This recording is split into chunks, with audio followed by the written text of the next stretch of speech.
వ్యాసుడే స్వయంగా చెప్పాడు ఒక మాట.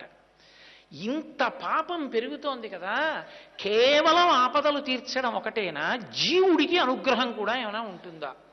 ఆపద ఎప్పుడంటే ఇక్కడ చేసిన పాపపుణ్యములు ఇక్కడ సుఖదుఖముల రూపములో వస్తే. కాలోహి బలవాన్ కర్త సరతం సుఖదుఖయో నరాణం పరతంత్రాణం పుణ్యపాపానుయోగత అంటాడు దేవీ భాగవతంలో. చేసుకున్న పాపపుణ్యములు సుఖదుఖముల రూపములో వచ్చి బాధ పెట్టినా సుఖపెట్టినా అవి ఇక్కడ క్షయమైపోతాయి. ఈ శరీరాన్ని బాధ పెట్టడం సుఖపెట్టడం చేసి వదిలిపెడతాయి. జీవుడికి, లోపల ఉన్న జీవుడు ఎన్నాళ్ళు ఇందులో ఉంటాడు? ఇంకో 20 ఏళ్ళు ఉంటాడు, మహా అయితే 25 ఏళ్ళు ఉంటాడు, వదిలిపెట్టేస్తాడు కదా దీన్ని వదిలిపెట్టి వెళ్ళిపోతాడు. దీన్ని వదిలిపెట్టి వెళ్ళిపోయిన తరువాత దీనిలో ఉండగా ఏం చేశావురా అని అడుగుతాడు ఈశ్వరుడు.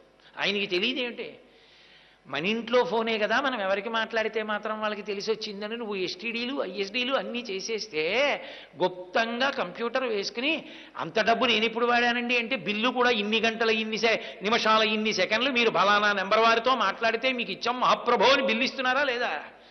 మీరు పెట్టుకున్న వ్యవస్థలో మీ ఫోన్లో మీరు ఎవరితో ఎన్ని గంటలు ఎన్ని నిమిషంలో ఎన్ని సెకండ్లు మాట్లాడారో పట్టుకోగలిగినటువంటి సాంకేతిక పరిజ్ఞానాన్ని మీరే నిర్మించుకుంటే మీకు శరీరాన్ని ఇచ్చిన పరమేశ్వరుడు దానితో మీరు ఏం చేస్తున్నారో కనిపెట్టలేని అమాయకుడని మీరు ఎలా అనుకుంటారు? అందుకే చిత్రగుప్తుడు అయ్యాడు. చిత్రంగా ఇక్కడ కూర్చొని గుప్తంగా రాస్తుంటాడు ఖాతాలన్నీ. ఆయనకి తెలియదేమిటి? ఎందుకురా నీకు నరశరీరం? ఏం చేశావు ఇందులో పెడితే? నిన్ను ఎప్పుడైనా ఓ దేవాలయానికి వెళ్ళి తుడిచావురా చీపురు కట్టతో? ఒక్కనాడు తుడిచినది ఉందా?